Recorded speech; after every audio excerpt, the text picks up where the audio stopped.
I think it's more so the people in the ultra space who are not as much they're very big on like developing metabolic flexibility, getting, your crossover point of when you start burning carbohydrates for fuel, glycogen for fuel versus when you're burning fat for fuel.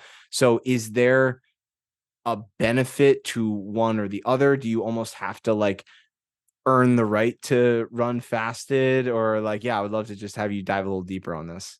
I mean, I've certainly done fasted running. I've had athletes do fasted running, but I know that when I'm fueled, and this is all personal experience, I recover faster because my glycogen stores are never emptying. Someone kind of described this to me once as like three buckets.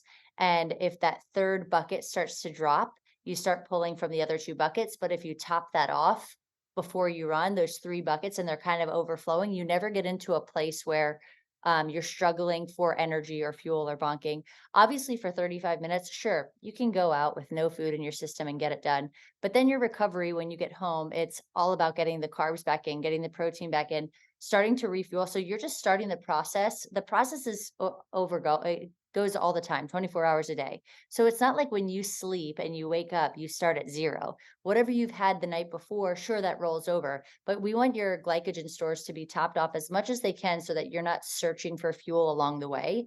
And what I find, I think a lot happens with intermittent fasting, and that's like, obviously a fad, but it's kind of here to stay. I think a lot of people find that it's beneficial for them. But for me, it just isn't something that I would ever suggest for someone because I've seen too many people bonk, hit walls. They'll go out for an easy run and have major stomach issues because there's nothing in it and they're dehydrated.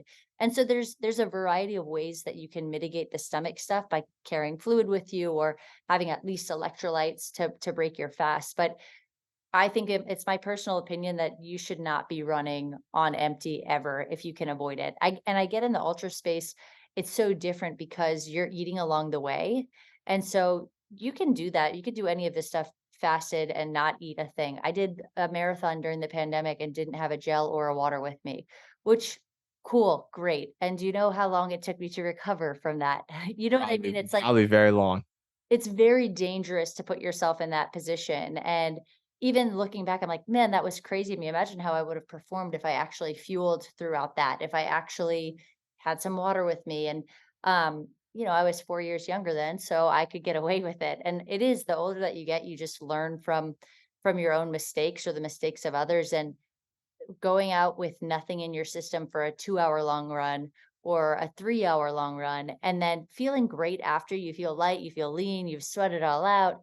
Now you've got this replenishment of all the calories you burned, all the work that you just did, and then the stuff to actually recover from that.